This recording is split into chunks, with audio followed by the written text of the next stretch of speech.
할렐루야. 참 좋으신 주님을 찬양합니다. 오늘 제목을 이제 거룩하고 흠이 없어라 하는 이런 제목으로 이렇게 정했는데, 이것은 에베소서 5장 27절의 말씀을 제가 뽑아본 겁니다. 그래서 거기에 보면 거룩하고 흠이 없어라 이러한 말이 나오죠. 그래서 이 제목을 가지고 오늘은 또 은혜를 나누도록 하겠습니다. 성경을 보면 우리는 우리의 시각이 아닌 하나님의 생각과 하나님의 계획과 이 하나님의 목적이 어디에 있는가, 하나님의 눈으로 여러분은 성경을 봐야 됩니다. 그렇죠? 그러면 성경에 보면 사람을 얼마나 귀하게 여기는지 몰라요. 누구를요? 바로 여러분, 나를 이렇게 사랑한다는 것을 성경은 반복해서 이야기를 해주고 있습니다. 하나님의 영원한 계획과 목적을 보면 하나님이 이제 삼위일체 하나님이 창세기 1장 26절과 27절에서 이러한 그 말씀을 하지요. 하나님은 바로 그분의 형상과 모양대로 누구를 창조했다? 사람을 창조했다. 그러니까 하나님의 형상과 모양대로 창조된 것은 사람인 것입니다. 그래서 그들을 남자와 여자로 창조하셨다 분명히 이야기를 하고 있는 것입니다. 그렇습니다. 그래서 하나님은 그들에게 복을 주시며 말씀하셨습니다. 바다와 하늘과 땅에 움직이는 살아있는 모든 것들을 다 뭐라고 그랬습니까? 다스려라. 이러한 통치권을 주신 거예요.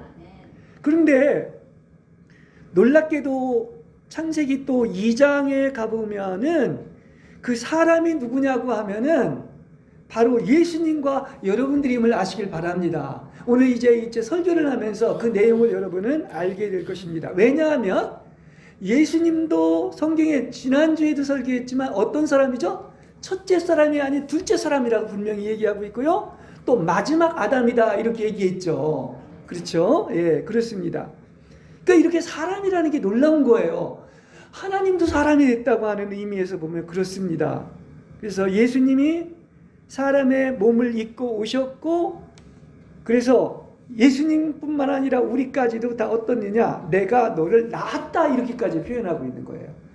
여러분 완전히 새롭게 낳은 새로운 창조물임을 아시길 바랍니다. 그래서 그야말로 그가 누구냐면 예수님이고 또 그의 형제들인 그리스도께 속한 여러분들임을 아시길 바랍니다. 그 뭐 다른 말을 인용해서 뭐하지만 천상천하의 뭐 유아독존이라는 말이 있는데, 이 성경을 읽어보면 이렇게 사람이 뭐하다? 그렇게 귀하다는 것을, 그리고 또 그토록 사랑한다는 사실을 성경은 우리한테 이야기를 해주고 있습니다. 그래서 사람이 이제 지어진 것은 아주 독특합니다. 1장에도 있지만 2장 18절에서 25절에 보면 여러분 이제 많이 설교를 했기 때문에 알겠지만은 하나님이 이렇게 의도하신 게 있습니다. 하나님 아버지가 사람이 혼자 있는 것이 좋지 못하니, 그 옛날 번역에는 독처하는 것이 좋지 못하니 내가 그에게 누굴 만들어주겠다? 배필을 만들어주겠다 이렇게 얘기하고 있습니다. 그래서 여호와께서 그 사람을 깊이 잠들게 하시고 그 사람의 어디에서 뽑았냐면 갈빗대 하나를 빼셔서 그 갈빗대로 여자를 지으셨다 이렇게 얘기하고 있습니다. 그냥 이건 우리는 성경을 그냥 읽지만 여기에 굉장히 깊은 의미를 가지고 있는 거예요. 그렇습니다. 그게 오늘의 또 주제입니다. 그러니까 이제 그 아담이, 그 사람이 이런 말을 하죠.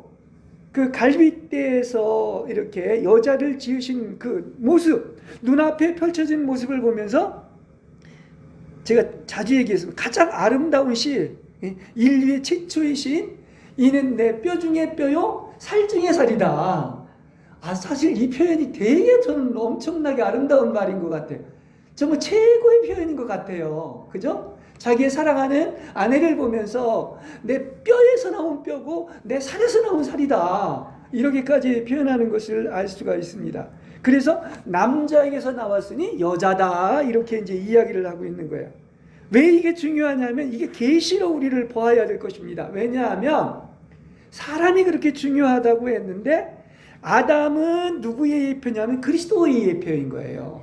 결국은 그리스도를 얘기하기 위한 것이고 또 나아가서 하와는 여자인 바로 믿는 이인 여러분들 교회를 말을 하고 있다는 사실이에요. 그게 이제 이따가 에베소서 5장에 나오는 그런 내용입니다.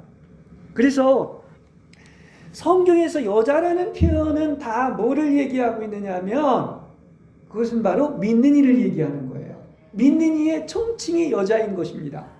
그럼 남자는 누구입니까? 예수 그리스도인 거예요. 그렇죠? 그래서 성경에 보면은 이제 여자를 얘기를 하면서 그 여자가 뭘로 표현되느냐면 과부 또 아내 처녀로 비유하고 있습니다. 나중에 저도 여러분 뭐 다 알고 있겠지만 성경을 읽어보면 그것을 알 수가 있습니다. 그래서 이렇게 하와가 아담의 갈비뼈에서 나왔다고 하는 것은 결국 믿는 이인 여러분들은 누구에게서 나왔다? 그 옆구리인 그리스도에게서 나왔다는 그런 의미인 거예요. 그렇습니다. 그래서 제가 지난주 고린도전서 15장 47절에서 49절의 말씀처럼 우리가 얼마나 귀한 존재이냐면 여러분은 옛날에는 첫째 아담 때는 땅에서 왔지만 여러분은 하늘에서 나왔고 하늘에 속한 그분의 영상을 지니게 이루었다는 사실을 아시길 바랍니다. 이게 얼마나 감격스러운 얘기예요. 성경을 좀 감격스럽게 읽어보시기 바랍니다. 그렇죠? 이런 존재구나 하는 것을 이야기해주고 있는 거예요. 자, 여기 세 가지 여자를 얘기하면서 이제 세 가지를 얘기했는데 이 과부의 위치는 물론 여러 군데 있지만 대표적인 게 누가복음 18장 3절에 있습니다. 거기에 보면 그 도시에 사는 한 과부가 늘 그에게 가서 나의 원수에 대한 원한을 풀어주십시오 라고 했습니다.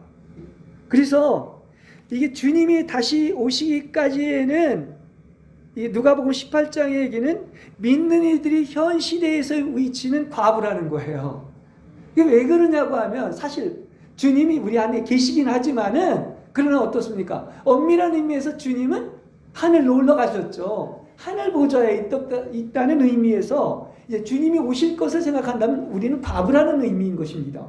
무슨 얘기인지 아시겠죠? 왜냐하면 세상은 악해요. 그리고 이 세상 임금인 사탄이 지배하고 있습니다. 그래서 사탄의 지배 아래에 있기 때문에 우리 믿는 이들은 사탄에 대한 철천지 원수인 거예요. 그러니까 이 원한을 갚아달라고 기도할 수밖에 없는 것입니다. 그래서 밤낮 사탄을 대적하는 끈질긴 기도를 하라는 내용이 누가복음 18장의 내용인 겁니다. 무슨 얘기인지 아시겠죠? 그러니까 우리는 이렇게 뭐가 필요하냐? 이 과부는 정말 아무 힘이 없습니다. 오직 부르짖는 것은 그 재판관한테 부르짖는 것밖에 없잖아요. 그래서 기도가 필요하다는 말이에요. 이게 어떤 기도냐면 사탄을 대적하는 기도가 필요하고, 그래서 우리는 이 세상으로 볼 때는 그야말로 힘이 없고 약한 과부라는 것을 이야기를 하고 있는 것입니다. 무슨 얘기인지 알겠죠? 그래서 말세에 믿음을 보겠느냐 했는데 여러분 원한을 불러달라고 끊임없이 하나님께 기도하는, 그래서 승리하는 여러분들 되시길 바랍니다. 네.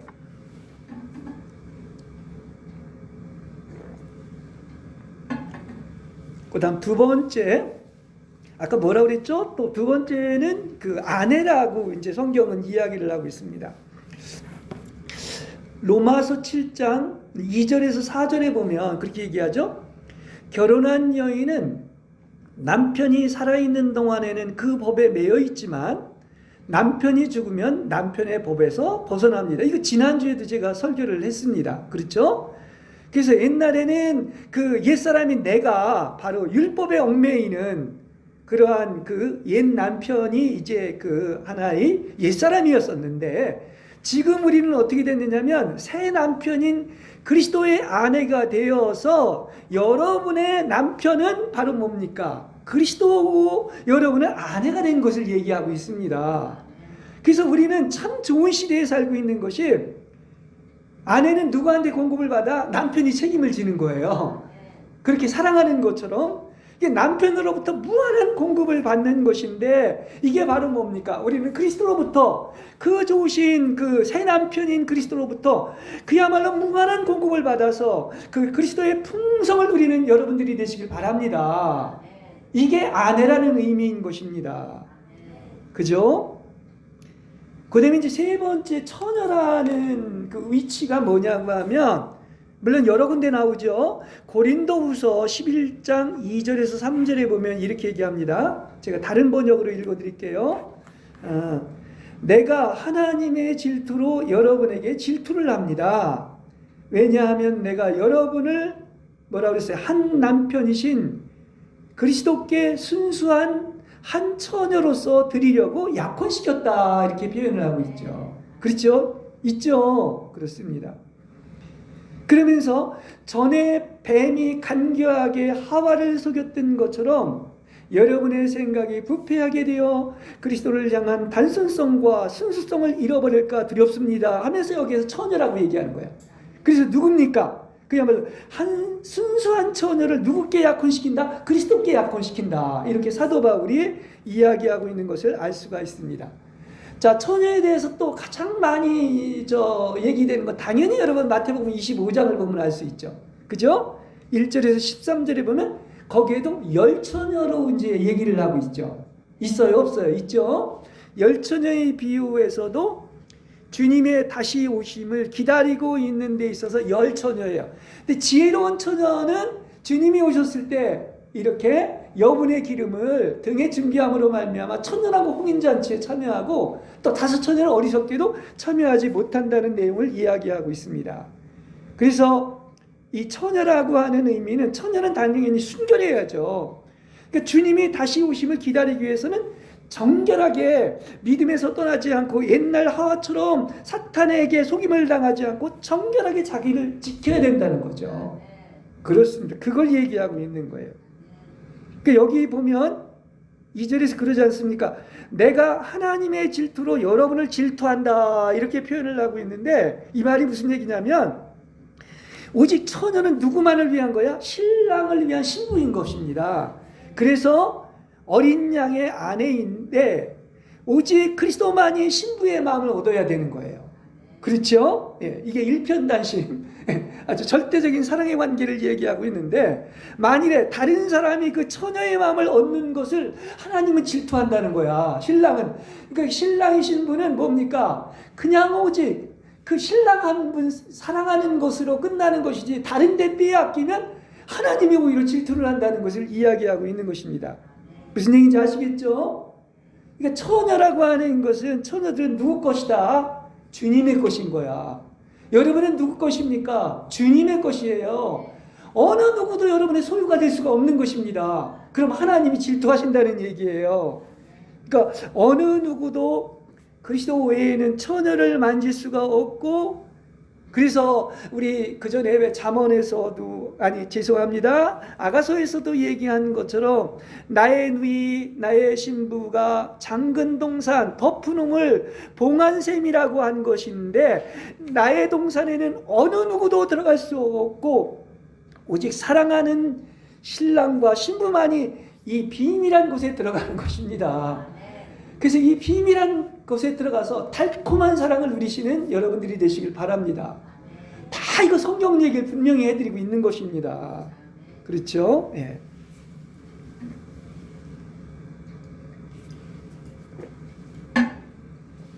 창세기 1장, 2장이 이제 굉장히 중요해서 더 좀 반복해서 얘기를 합니다. 아까 창세기 2장 18절에서 23절을 얘기를 했는데, 여기에서 하나님의 영원한 계획이 있어요. 하나님의 영원한 계획. 이것은 우리와 생각과는 다릅니다. 거기 그렇죠? 사람이 독초하는 것이 좋지 못하다, 그래서 내가 그를 위하여 돌 패피를 지으리라 한 것은, 이건 사람의 생각이 아니라 하나님이 그렇게 계획하신 거예요. 그죠? 예, 그렇습니다. 그러니까 이 하나님의 계획은 1차적으로 창세기 2장 18절서부터 본다면은, 돌 배필은 누구를 위해서 지어졌냐고 하면 바로 그리스도를 위해서 지어진 거야. 이게 1차적인 거예요. 그죠? 1장에서는 사람이 그렇게 중요하다는 얘기를 했고, 2장에서는 바로 하나님의 계획은 돌 배필인 여러분을 통하여 이게 다 그리스도를 위해서 지어진 것이다 얘기를 하고 있습니다. 그러니까 믿는 이들이 세상을 사는 가장 큰 목적은 뭐다? 오직 그리스도를 위하여입니다. 그렇습니다. 네. 그러니까 하와가 아담을 위해 창조된 것이므로 아내는 마땅히 남편인 그리스도를 만족해야 되는 것입니다. 예, 그렇습니다. 에베소서에서도 그런 얘기를 해죠. 남편은 어떻게 하느냐? 자기 목숨처럼 생명을 바쳐서 사랑해야 되고, 또 아내는 뭡니까? 그야말로 온전히 남편께 순종하고 남편께 만족을 드려야 되는 거예요. 이걸 얘기하고 있습니다. 이렇게 볼 수가 있어요. 하나님이 보시기에 만일에 그리스도에게 아내가 없다면 그분은 완전하지 않은 것 같이 보입니다. 그분이 그렇게 놀라운 하나님이시지만 그리스도이지만 완전하려면 누가 있어야 된다? 배필이 있어야 되는 거야. 사랑하는 대상이 있어야 되는 거야. 이렇게 깊은 의미를 가지고 있는 것입니다. 무슨 얘기인지 아시겠죠? 그렇습니다. 그래서 신랑이신 그리스도는 필히 누구를 얻어야만 만족한다? 여러분 때문에 만족한다는 사실을 아시기 바랍니다. 필히 신분을 얻어야만 만족하시는 거야. 아무리 놀라우신 하나님이라도 당신 혼자 있으면 이게 만족이 안 되는 거예요. 이게 하나님의 본래의 계획인 거예요. 그렇죠? 그래서 얼마나 하나님이 우리를 사랑하셨으면, 대표적인 게 바로 십자가 사건인데, 장차 예비들 나의 신부들을 얻기 위하여 그 아름다움을 보시고 목숨까지 마다하지 않고 기쁜 마음으로 십자가에 가셨다는 사실을 아시기를 바랍니다. 예, 그렇습니다. 그러니까 자, 이렇게 본다면 우리가 하나님을 위해서 지어졌지만 보면 볼수록 그분은 나 아니면 만족하지 않는다는 의미에서 보면은 당신 자신보다 신부들을 더 사랑한다는 사실을 아시기를 바랍니다. 이게 또한 그분의 마음인 거예요. 예. 자, 오늘 또 본문 두 군데도 읽었지만은 이 성경 얘기는요, 뭐 여러분 자주 얘기해서 알 겁니다. 아가서에서도 얘기를 했고 온통 사랑 이야기고 결혼 이야기로 가득 차 있는 거예요. 그래서 뭐 너와 나는 약혼한 사이라고도 아까 얘기했고, 또 구약에도 여러 군데서 너와 나는 무슨 관계다? 결혼한 관계다, 이렇게 얘기를 하고 있습니다. 예. 근데 신부의 영성, 신부를 얘기하면 왜 그런 이상한 얘기를 하느냐? 아니, 성경에서 가장 많이 얘기하고 있는 게 신랑과 신부의 얘기인데, 그걸 참 제가 그런 얘기를 들으면 의아할 때가 있는 것입니다. 예, 좀 전에 이제 읽은 이사야서 62장 4절에서 5절에도 보면 그런 얘기를 하죠. 이게 이제 옛날 그 개역 성경에 그렇게 보여져 있습니다. 오직 너를 헵시바라고 하며, 헬라어 아니죠, 히브리어 원어로 내 땅을 삘라라 하리니 여호와께서 너를 두고 기뻐하시며 네 땅이 결혼한 것 같이 될 것이기 때문이다, 이렇게 얘기를 하고 있습니다. 그래서 헵시바라는 것은 무엇이냐고 하면 내가 기쁘게 여기는 여인이라는 거야. 그렇죠? 그러니까 하나님의 기쁨은 누구에게 있다? 그녀에게 있는 거야. 다시 말하면 여러분에게 있는 거예요. 이스라엘이라고 하는. 그렇습니다. 그리고 뷸라라는 말은 발음도 힘드네요. 내 땅은 결혼한 여인으로, 바로 이게 누구냐면 하나님의 신부된 자를 얘기하고 있는 거야. 그렇죠? 거기 나오지 않습니까? 본문에. 그렇게 신부를 하나님은 갈망하시는 거예요. 그리스도는. 그걸 알아야 됩니다. 왜 온 땅이 아름다운 자십니까? 온 땅이 어찌 그리 아름다운지요 한 것은 바로 신부들이 가득 찼을 때 아름다운 거야. 신부들 때문에 아름다운 거예요. 그렇지 않습니까? 그래서 거기 계속 얘기하잖아요. 총각이 처녀와 결혼하듯 내 아들이 너와 결혼하며, 이게 그리스도와 우리의 관계예요. 신랑이 신부를 두고 기뻐하듯 하나님이 너를 두고 기뻐하는데 그것이 바로 신부라는 얘기야. 거기 4, 5절에 다 나오지 않습니까? 그러니까 신랑이 신부를 기뻐하듯이 주님이 누구를 기뻐한다? 바로 그분의 백성인 여러분을 누구로? 아내로 언급하면서 기뻐하고 있다는 사실인 겁니다. 예.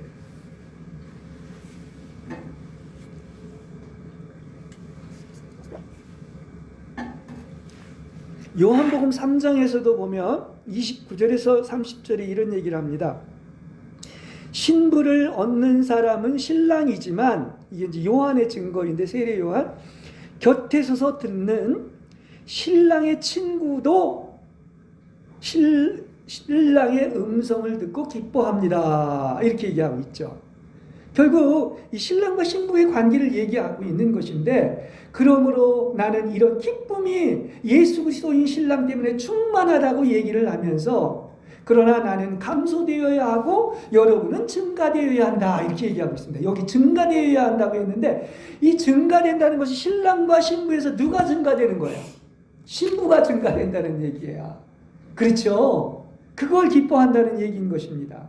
그러니까 하나님은 이렇게 신부의 우주적인 증가를 원하시는데, 이기는 자인 신부의 수가 차기만을 기다리고 있다는 사실을 아시길 바랍니다. 오직 나의 신부를 얻기 위한 것이 갈망인데, 신부의 수가 차기까지만을 기다리고 있는 거예요, 하나님은. 네. 아멘이 나와야 될 얘기인데, 사실은. 네. 오늘 본문 요한복음 2장 2절 1절에서 11절, 그 유명한 갈릴리 가나의 혼인잔치의 내용을 이야기하고 있습니다. 예수님이 이 땅에 오셔서 제일 먼저 행하신 기적이 바로 갈릴리 가나의 혼인잔치예요. 그만큼 중요하기 때문에 제일 첫 기적으로 얘기한 겁니다. 우리 왜 르브르 박물관에 가면 그 유명한 갈릴리 가나의 혼인잔치가 있는데, 참 그걸 보면서도 참 은혜가 되더라고요. 이제 요한복음에 이 갈릴리 가나라는 그 뜻이, 이 세상은 이렇게 낮고 천하고 약하고 상하기 쉬운 곳이라는 것입니다. 거기에 누가 오셨다? 예수님이 오신 거야. 그래서 사망에서 영원한 생명으로 옮기는 이 생명의 원칙을 얘기해 주고 있는데, 그 시작이 어디에 있다? 이게 갈릴리 가나의 혼인잔치인 거야. 그만큼 그렇게 결혼 생활이 중요하다는 것을 얘기하고 있는 것입니다. 왜냐하면 그 모든 것의 출발은 마지막까지도 이게 원칙이잖아요. 그러니까 그 첫 번째 기적이 뭐였죠? 예수님이 갈릴리 가나에서 그 물이 포도주로 변한 혼인잔치를 이야기하고 있습니다. 그래서 예수님이 이제 혼인잔치에 오셔서 이렇게 뭘로 만들었느냐? 물을 포도주로 만드신 기적, 다시 말하면 사망에서 생명으로 옮기는 이러한 원칙을 얘기해 주고 있는데, 그것은 결국 3일째 되는 날에 일어났어요. 이건 영적으로 3일 만에 부활했기 때문에 3일 안에 오셔서 뭐가 있다? 반드시 혼인이 있고 혼인잔치가 있다는 사실을 아시기를 바랍니다. 그렇습니다. 그죠?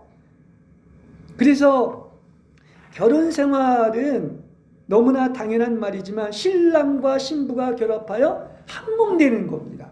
그래서 제가 계속해서 여러분은 뭐까지 가야 된다? 하나 되어야 된다. 완전히 그분과 하나로 연합되어야 된다. 이 얘기를 했고, 이렇게 한 몸 된 신부는 어디에 참석한다? 천국의 혼인잔치에 들어간다는 것을 이야기하고 있습니다. 그리고 천국의 결혼잔치에 참여한 사람들이 반드시 지켜야 할 것이 있는데, 의의 예복인 결혼 예복을 입어야 되는 거예요. 그렇죠? 이 결혼 예복은 여러 군데에도 있지만 시편 45편 13절 14절에 보면 이렇게 얘기합니다. 그 옷은 어떤 것이냐? 금실을 넣어 짜여진 것으로 수놓아진 옷을 입는 거예요. 그러니까 수놓으려니까 얼마나 한오라를 시절과 날줄과 이런 것들에 어떤 정성이 들어가겠습니까? 수놓아진 옷을 입고 어딜로? 왕께로 이끌리는 신부들이고, 이것이 바로 뭡니까? 궁극적으로는 왕께로 이끌린다는 것을 이야기하고 있습니다. 그게 시편 45편 13절 14절에서 얘기하고 있죠. 그리고 이 옷은 계시록 19장 7절에서 9절에 보면 바로 어린 양의 혼인잔치에서 입을 예복인데, 신부는 뭐라고 그랬죠? 빛나고 깨끗한 세마포 옷을 입었다, 이렇게 얘기하고 있죠. 예. 그래서 그 세마포 옷은 성도들의 아주 뛰어난 의를 얘기하고 있는 거예요. 다른 바리새인과 서기관은 비교할 수도 없는 그런 뛰어난 의를 가진 것을 이야기하고 있습니다. 그 이제 마태복음 22장에도 또 결혼 얘기가 또 나오죠. 왕국 혼인잔치를 얘기하면서, 그런데 거기에 결혼 예복을 입지 않고 들어온 자들이 있었어요. 그래서 그것을 보고서 뭐라고 그러죠? 손발을 묶고 바깥 어둠 속으로 내던져 거기서 슬피 울며 이를 갈미 있으리라 이야기를 하고 있는 것입니다. 이 말은 무엇이냐면, 예수 믿으면 구원을 얻었지만 상을 받는 것은 다른 거예요. 상을 받는 것은 혼인잔치에 들어가는 것인데 이 말에서 무슨 얘기냐? 혼인잔치는 값을 치르고 대가를 치르고 예복을 입어야지만 들어가는 것입니다. 그래서 부름받은 자는 많지만 왕국의 혼인잔치에 참여할 선택받은 자들은 적다고 하는 거예요. 그러니까 구원과 상급은 다릅니다. 이걸 우리는 알아야 돼요.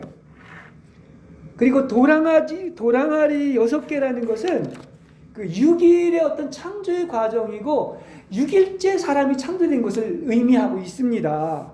그래서 우리는 6일째 되어야 이 신부로 완성되고 그 다음에 뭐가 있느냐? 당연히 결혼과 잔치를 누릴 수 있다는 이야기인 것입니다. 자, 물이 변해서 포도주가 됐다. 이건 뭐 놀라운 거죠. 그런 뭐 찬송이 있지만은 이건 바로 뭐냐? 이 포도주라는 것은 기쁨과 누림을 표현하고 있는 거예요. 그래서 기쁨과 누림의 포도주가 된 것이 바로 뭐냐? 천국의 혼인잔치의 특성을 얘기해주고 있다는 사실인 것입니다. 자, 근데 보시면 물이 변하여 포도주가 된 것을 아는 자는 누구만 아느냐? 물을 떠온 하인들만 아는 거야. 그러니까 이게 아는 사람은 알고 모르는 사람은 모른단 말입니다. 이런 것들을. 근데 그들은 어떻게 알았냐면 오직 예수님의 명령대로 물을 가득 부었고 퍼서 잔치 맡은 자에게 갖다 줄 때 물이 어느새 포도주로 변해 있는 거예요. 그냥 그대로 순종을 하니까 물을 떠가는 순간에 어떻게 됐습니까? 물이 포도주로 변했다. 참 그 예수님의 말씀을 그대로 믿고 순종하니까 이런 일이 일어나고 있지 않습니까? 근데 포도주를 먹어본 그 잔치 맡은 이는 정작 이걸 모르고 있는 거야. 그래가지고 신랑을 불러내가지고 아니 결혼잔치를 하면 좋은 포도주를 먼저 내놓고 취한 다음에 덜 좋은 포도주를 내놓는데 어떻게 당신은 좋은 포도주를 지금까지 남겨놓았군요 하면서 원문대로 보면 아주 감탄을 하는 거예요. 먹어보고서 이렇게 맛있는 포도주를 왜 먼저 내놓지 않았느냐 이렇게 얘기하고 있는 것입니다. 이 말은 뭐냐? 먹어본 사람이 알고 마셔본 사람이 아는 거야. 우리도 하나님 체험한 사람이 아는 거와 마찬가지인 것입니다. 그렇죠? 그래서 이러한 것은 세상에 어떤 맛있는 것이 있다 할지라도 여전히 지나가고 목마른 것이고 세상과는 비교할 수 없는 바로 기쁨의 포도주를 맛보시는 여러분들이 되시길 바랍니다. 이게 하나님 체험하는 거예요. 그렇죠? 그러니까 이 세상에 돈, 뭐 건강, 소유물 이런 것들은 일시적인 것이고 여전히 뭡니까? 모자르다고 그랬어요. 아까 떨어졌다고 그랬죠. 포도주가 세상의 포도주 떨어지는 겁니다. 그러나 생수와 생명의 떡이신 그리스도는 결코 모자르지 않고 영원히 여러분을 목마르지 않게 할 줄로 믿습니다. 이게 생명수 아닙니까? 그래서 하나님께 속한 자, 즉 그리스도 안에 있는 자에게는 말로 표현할 수 없는 기쁨이 있을 것이며 세상의 모든 고통과 슬픔을 녹여주는 향유이며 아늑한 그분의 품 안에서 그 감미로운 임재하심을 누릴 수가 있는 거예요. 그렇습니까? 누구? 그리스도 안에 있다. 지난주 설교처럼 하나님께 속한 자는 이것을 맛보는 것입니다. 그래서 여러분은 아까도 얘기했지만 눈에 보이는 것 말고 우리는 어떤 땅 아래의 삶도 있다. 지옥 같은 삶이 있고 땅의 삶도 있지만 부활과 승천을 거쳐서 하늘의 삶을 사는 여러분들이 되시길 바랍니다. 그렇죠? 그래서 그 보이는 것으로 살지 마시고 그 영적인 놀라운 하늘의 영역에 있는 그 그리스도를 누림으로 말미암아 여러분 만족하시기를 바랍니다. 이게 점점 더 영적으로 성숙한 거야. 그렇죠? 그래서 진실로 그리스도를 누리게 된다면 이 세상에 지나가는 것들로부터 여러분은 자유하고 평안을 누리게 될 줄로 믿습니다. 예. 자, 우리는 이와 같이 그리스도의 몸인 교회와 신부의 아름다움을 보면서 이게 얼마나 축복받은 것이고 놀라운 하나님의 영원한 계획인 것을 알게 됩니다. 그래서 하나님의 계획과 안식이 얼마나 원대하고 깊은지를 모릅니다. 왜냐? 창세기 1장에 보면 제일 마지막 날에 뭡니까? 결국은 왕국이라고 하는 그 안식에 들어가기 때문에 그런 겁니다.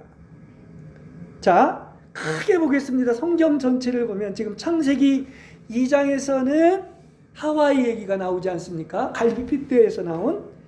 에베소서 5장은 가장 핵심인데 거기에서는 아내를 얘기하고 있습니다. 그 다음에 계시록 12장에서는 여자가 낳는 사내 아이, 그 이기는 자를 얘기하고 있고요. 궁극적으로 계시록 21장, 22장에 가면 뭐가 되느냐? 이게 신부가 되는 거야. 그래서 하나님의 영원한 계획 안에 있는 영광스러운 교회와 궁극적으로는 신부로서 신랑이신 그리스도 앞에 서게 하는 것이 하나님의 계획이고 목적임을 아시길 바랍니다. 예. 그래서 하나님의 계획은 이렇게 창세전의 선택과 예정으로 사람을 창조하시어서 하나님과 함께 영원한 안식을 누리는 것이다. 그죠? 그렇습니다. 자, 하나님의 목적은 변할까요? 안 변할까요? 목적은 절대 변하지 않습니다. 영원히 변하지 않습니다. 비록 창세기 3장에서 타락이 들어왔지만 이 창세기 1장과 2장에서 하나님의 영원한 경륜과 하나님의 목적을 얘기해 주고 있는데 그대로 이루어진다는 사실인 것입니다. 그러니까 이미 타락이라는 것이 아니라 본래의 하나님의 계획대로 된다는 이야기예요. 이걸 성경은 여러 군데서 얘기해 주고 있는데요. 시편 8편 1절에 보면 이렇게 얘기를 하고 있습니다. 오 여호와 저희의 주님, 뭐가? 주님의 이름이 온 땅에 어찌 그리 아름다운지요. 이렇게 얘기하고 있습니다. 그러니까 이게 지금 상천하지에서 주님의 이름처럼 아름다웠고 뛰어난 것이 없다는 얘기예요. 이는 주님의 이름이 얼마나 뛰어난지 또 어떻게 말해야 될지 모르기 때문에 그래서 어찌 그리 뛰어난지요. 다른 번역에서 어찌 그리 아름다운지요. 이렇게 표현한 거예요. 제가 그전에도 얘기했죠. 그걸 체험하고 맛보지만은 그걸 다 말로는 표현할 수 없다. 그래서 와 얼마나 어찌 그리 이런 맛들이 그래서 나온 거예요. 그렇죠? 예, 그렇습니다.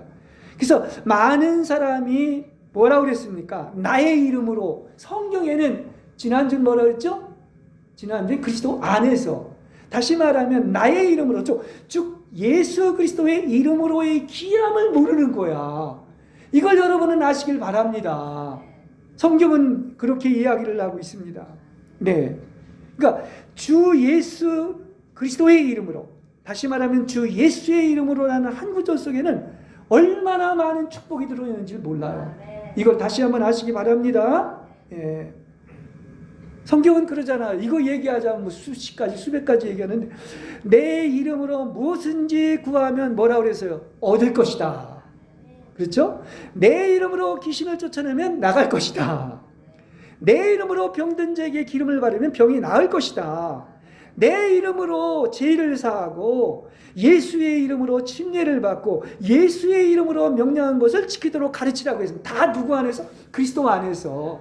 주 예수의 이름으로. 그러니까 여러분은 누구냐? 그 놀랍고 엄청난 이름이 있기 때문에 우리 그리스도인들은 다 주님의 이름으로 행할 수 있는 거예요. 주님의 이름으로 행하면 그 능력과 권세가 나타나는 것입니다. 그게 그분의 이름인 거야. 왜냐? 여러분은 그분께 속했고 그리스도 안에 있기 때문인 것입니다. 그리고 그분께 속한 모든 것은 다 여러분의 것이라는 사실이에요. 그렇죠? 예. 성경은 참 알면 알수록 이러한 엄청난 축복을 주셨다는 것을 발견하게 됩니다. 그래서 우리는 어떤 권세가 있다? 누구의 이름으로? 오직 주님의 이름으로 행할 권세가 있다는 사실을 아시길 바랍니다. 마귀는 조금 능력을 발휘하죠. 우리는 주 예수의 이름으로 하면 다 되는 거야. 이건 권세예요, 권세. 그렇지 않습니까? 왜냐하면 그분은 남편이고 여러분은 아내이기 때문인 거예요. 이러한 특권이 어디에 있습니까? 그렇죠?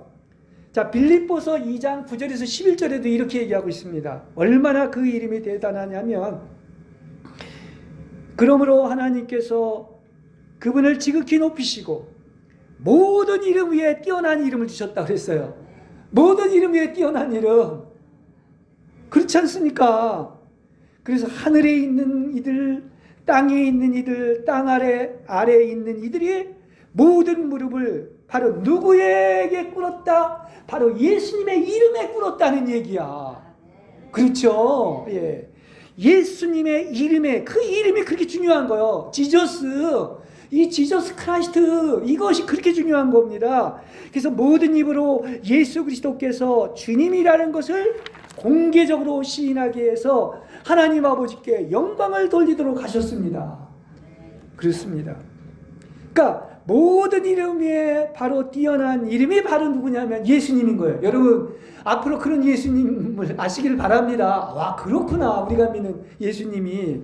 그리고 모든 입으로 공개적으로 주님이라고 시인할 이름이 바로 예수 그리스도이신 거예요. 그렇습니다.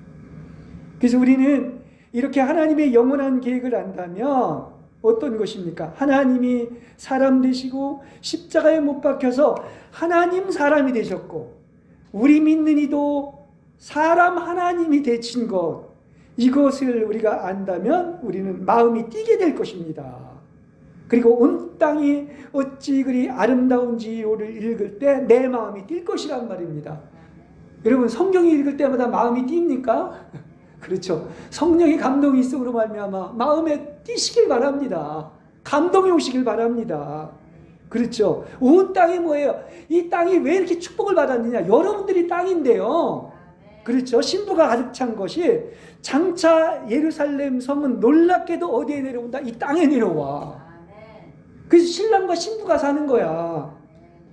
그리고 사람이 왜 중요하냐고 하면 그리스도와 신부도 모두 누구다?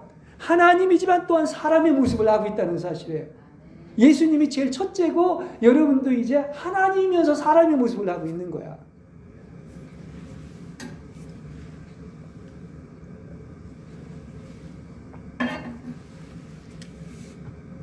자, 또 오늘은 그냥 집중적으로 워낙 원대한 하나님의 계획을 얘기하니까 그 창세기 1장하고 2장을 많이 얘기하는데, 이 6일 동안의 창조의 역사 가운데 이제 마지막 날에 이제 사람을 창조했다는 것은 아주 이게 특별한 일입니다. 그러니까 모든 포커스는 가장 중요한 데 맞춰져 있는 거야, 사람한테.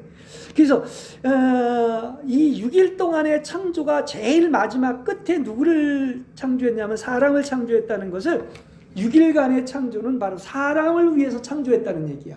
2장하고는 또 좀 다르죠? 다른 면이죠. 그래서 사람의 창조가 완성되고 나서 제일 마지막에, 이것은 사실 1일부터 6일까지 사람의 또 완성되는 기간도 얘기해주고 있는 거예요. 그래서 사람의 창조가 완성되고 나서 하나님이 제7일에 하나님의 그분의 일을 마치고 안식하신 것입니다. 그러니까 진정한 안식에 들어간 것은 누구를 만들고 나서? 신부를 만들고 나서예요. 그죠? 다시 말하면 사람이 완성되고 나서, 사람을 만들고 나서입니다. 그러니까 사람의 창조가 이렇게 중요한 것이고, 또 나아가서 하나님은 이 일을 완성하시고 하나님의 예정하신 뜻이 완성된 후에 비로소 안식했다고 하는 것이 창세기 7일간의 내용인 것입니다. 자, 그러면서 하나님이 뭐라고 하느냐? 창세기 1장 31절에 보면 이렇게 얘기합니다.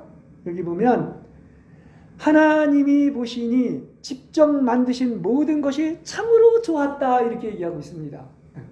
참으로 좋았다. 이건 이제 히브리어로는 매우도 아주 심히 포부라고 가장 좋은 거예요. 그러니까 인간을 완성하고 나서야만이 참으로 좋았다고 이렇게 얘기하고 있는 것입니다. 그렇죠? 예. 그래서 여기 하나님이 보시기에, 하나님이 보시는, 이런 다른 번역으로 한다면 하나님이 계획하신 영원한 목적이 완성된 것을 보시고서 비로소 만족하시고 안식에 들어갔다는 그런 뜻을 가지고 있는 것입니다.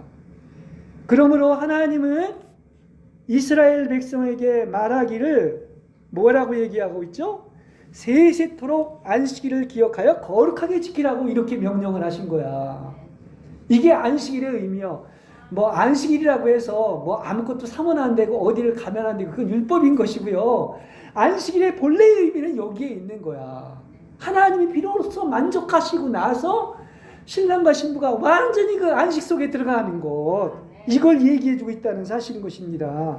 그러니까 본질의 의미를 알아야 돼요. 그렇죠? 그렇다면 지금 얘기처럼 하나님은 여러분 어디에서 안식할 수 있을까요? 바로 뭡니까? 여러분을 얻어야만 안식하는 겁니다. 사람을 지우고 나서 비로소 안식했다고 하는 거죠. 그러니까 얼마나 여러분을 기대하는지 몰라. 그리고 여러분이 신부로서 완성되는 것을 그렇게 바라고 있는 거야. 그래야 하나님도 안식한다는 사실인 것입니다. 아멘? 그렇습니다. 그러니까 6일째 마지막 날에 사람이 나왔을 때 비로소 안식했다는 것이 이런 의미인 것입니다. 그러니까 하나님은 첫째 날부터 다섯째 날까지 그 이전에 창조된 것들이 많이 있었는데, 이건 물론 우리의 발전 과정이기도 하지만 그 이전에 창조된 것들은 안식하지 않았습니다. 비로소 사람을 얻으시고, 그래서 어떻게 하죠? 그 목적 있잖아요. 그들에게 정복하고 다스려라, 이렇게 통치권을 주신 거야. 그래서 함께 다스리는 거야. 다시 말하면 이 왕국에서도 그렇고요, 새하늘과 새 땅에서도 그렇고, 여러분은 신부일 뿐만 아니라 여러분은 왕족이 돼서, 왕이 돼서, 공동왕이 돼서 모든 것을 다스리고 안식하게 될 줄로 믿습니다. 이런 통치권이 주어진 거야. 다스리는. 아까도 얘기했죠. 아담은 누구라고요? 오실자의 표상인 주 예수 그리스도라고 그랬어요. 그리고 하와는 교회의 예표라고 그랬습니다. 그래서 하와가 아담 안에서 나온 것은 바로 뭡니까? 교회는 누구에게서 나왔다? 전혀 세상이나 땅이나 다른 곳에서 나온 것이 아닙니다. 오직 그리스도에게서 나온 거야. 여러분은 갈빗대에서 만들었습니다. 그리스도의 갈빗대에서. 갈빗대에서 뭐가 나왔습니까? 물과 피가 나왔잖아요. 피는 죄를 사한 것이고, 물이 나왔다는 것은 여러분 그분의 생명으로 대체됐다는 얘기인 것입니다.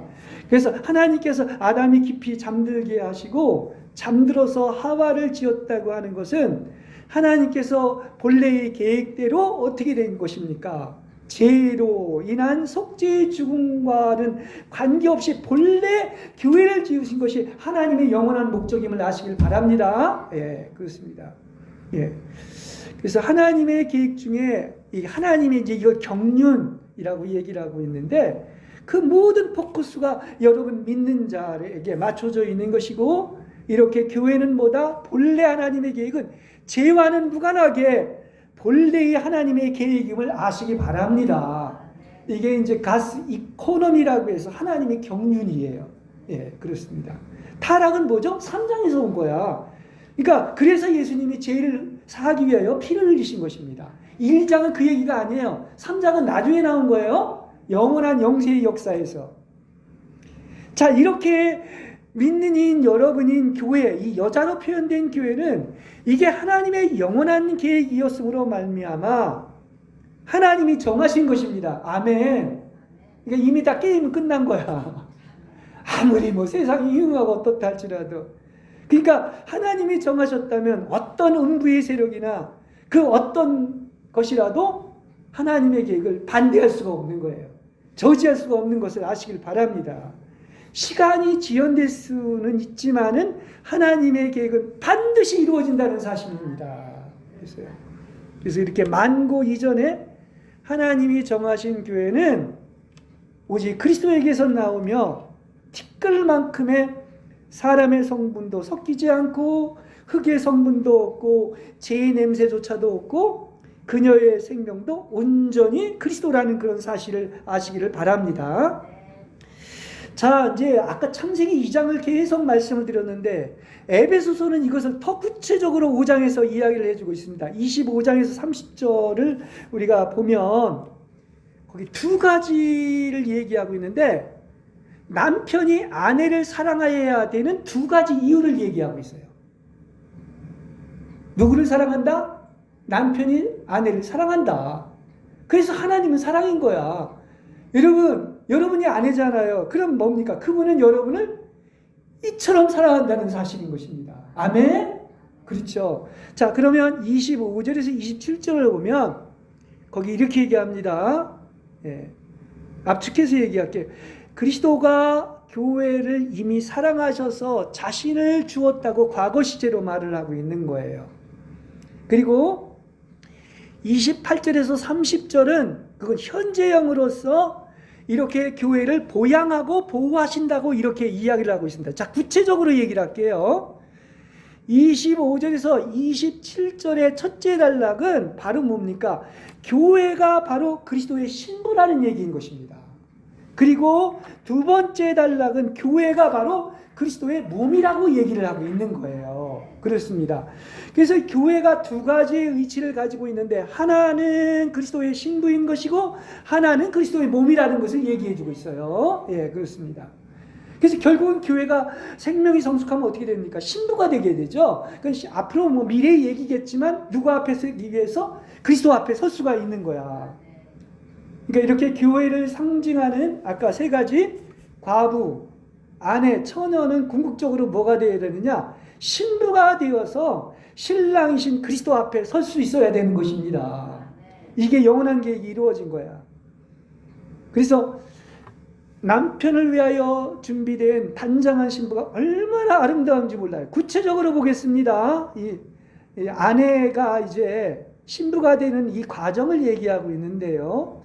26절에서 보면 그리스도 안에서 말씀 안에 있는 씻는 물로 교회를 거룩하게 하시려는 것입니다. 이렇게 얘기하고 있습니다. 맞죠? 예, 그렇습니다.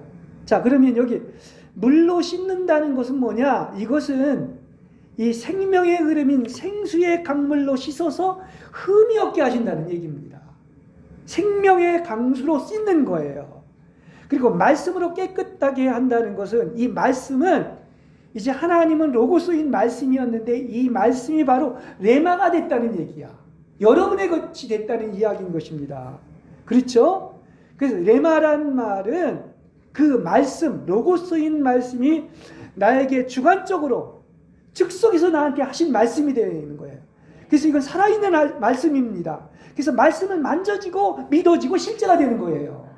그렇죠? 이게 두 가지입니다. 하나는 뭐라고요?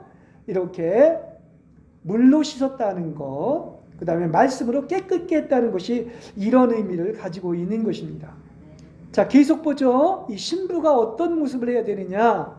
27절에 보면 또한 점이나 주름이나 그 같은 것들이 없는 영광스러운 교회로 자기 앞에 세우려는 것이며 이렇게 교회를 거룩하고 흠이 없게 하시려는 것입니다. 있어요, 없어요? 있죠. 그래서 제목을 여기서 딴 거야. 뭐라고요? 거룩하고 흠이 없게 하신다 하는 것입니다. 그래서 여기 하나씩 보겠습니다. 점이 없다는 것은 티나 흠이 없다는 거예요. 우리 신부는 티나 흠이 없는 거야. 그 다음에 주름 잡힌 것이 없다는 것은 교회는 항상 새로운 거야. 늙은 것이 없어요. 날마다 모든 것이 새로운 거야. 새 창조야. 그죠? 그 밖에 그와 같은 것들이 없다는 것은 하여튼 이런 종류의 그 하늘의 것이 아닌 땅의 모든 여러 가지 결점이 조금도 없다는 거야. 어떻게 보면 이렇게 완벽할 수가 있을까? 그러나 하나님이 이렇게 하실 줄로 믿습니다. 예, 그걸 얘기하는 거야. 그야말로 하나님은 신부를 거룩하고 흠이 없이 이렇게 완전히 영광스러운 상태에 이를 때까지 이끄시고 이것이 바로 누구의 모습이다? 그리스도의 배필인 신부의 모습을 얘기하고 있는 거예요. 이 성경이 다 연결되잖아요. 그래서 이 모습은 얼마나 아름다운지 몰라. 여러분이 봐도 감탄을 할 텐데 내가 이렇게 아름다워서? 이렇게 미모가 좋아서, 미모라고 하니까 좀 이상하네요. 이렇게 아름다워서 하는데 신랑은 더 아름답게 본다는 얘기야. 그렇지 않습니까? 그걸 얘기하고 있습니다. 그래서 거룩하고 흠이 없고 아름다워라 이야기한 거예요. 그래서 이렇게 하나님의 신부는 그렇기 때문에 세상이 흠잡을 수 없고 사탄도 할 말이 없고 만물도 할 말이 없고 하나님 자신조차도 할 말이 없을 정도로 거룩하고 영과 혼과 몸이 온전하게 보존된 것입니다. 이게 신부의 모습이에요. 아내의 모습인 거야. 어느 누구도 흠잡고 책잡을 수가 없는 거예요. 오히려 신부 때문에 하나님이 영광을 받는 거예요. 얼마나 아름다웠으면. 지금은 주님이 오실 때로서 제가 왜 그 64회에 걸쳐서 신부의 영성이라는 제목으로 설교를 했습니다. 그리고 12번에 걸쳐서 아가서의 사랑의 산 불꽃에서 얘기한 것이 다 뭐냐? 이게 바로 신부의 영성으로 신부로 준비되어야지만이 왕국 혼인잔치에 참여한다는 거예요. 그래서 지금 이걸 전하는 그러니까 아가서의 사랑을 전할 수밖에 없다는 얘기를 한 이유가 여기에 있는 것입니다. 자, 조금만 얘기하겠습니다. 자, 신부란 어떤 존재인가? 주님께 그 신부라는 존재는 세상에 속해 있지 않고 세상이 미워하는 자들로서 좁은 길을 가고 험난한 세월을 보낸 성도들로서 더욱더 고난이 따르고 아픔이 옵니다. 왜 그러냐고 하면 예수님을 그렇게 미워했던 것처럼 세상은 신부를 미워하게 돼 있는 거야. 그래서 핍박이 따르고 고난이 따를 수밖에 없는 것입니다. 그렇습니다. 그래서 이렇게 정말 신부들은 이런 훈련을 받는데, 그러나 이들은 모두 뭡니까? 세상을 이겼다고 얘기를 하고 있는 겁니다. 여러분은 세상을 이긴 자들입니다. 주님이 그렇죠? 담대하라. 내가 세상을 이겼노라 하는 것처럼 여러분은 세상 사람이 아니야. 세상에서 나온 사람이야.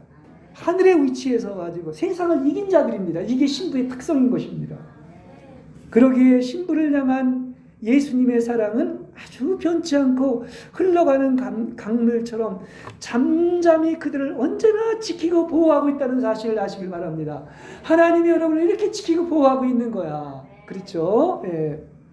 그런데도 하나님은 훈련이 필요하죠. 왜냐? 아빠가 신부가 되려면 이렇게 흠잡을 때 없어야 되기 때문에 이렇게 훈련의 때가 오면 불어오는 광풍처럼 고통의 시련을 겪고 그걸 통하여 우리는 정결하게 되는 거야. 흠점 없이. 여러분, 시련을 통하여 고난을 통해서 우리는 흠점티 없이 거룩해지는 겁니다. 그렇습니다. 그럴 때 예수님은 그들의 영을 만나고 그들도 예수님을 만나 하나님을 알게 되는 것입니다. 이게 하나님을 알아가는 과정인 거예요. 그냥 편한 데서 그냥 아는 것이 아니죠. 반드시 시련과 고난을 통하여, 십자가를 통하여 주님을 만나고 아는 겁니다. 그래서 그들은 주님을 사모하며 아가서에서 얘기한 것처럼 상사병인 상처를 입으면서도 오직 주님만을 찾고 신랑이신 그리스도를 어떻게 하면 기쁘게 할지도 알고 있는 사람들인 것입니다. 이게 뭐 향유옥합분 누구죠? 마리아라든지 베드로나 이 성경에 나오는 바울이 다 이런 사람들을 얘기하고 있는 것입니다. 그런 믿음의 사람들, 믿음이 없이 하나님을 기쁘시게 못한다고 했는데 정말 신랑이신 그리스도를 기쁘게 하는 여러분들 되시기 바랍니다. 누가 만족한다? 그분이 만족한단 말이에요. 누구 때문에? 여러분 때문에. 그래서 신부들은 이런 면에서 보면 예수님의 아주 정의 군사들이라고 얘기할 수가 있는 거예요. 그렇습니다. 그래서 그들은 아주 희귀해가지고요. 그 주님의 눈은 항상 그들에게 머물러 있다는 사실도 아시기를 바랍니다.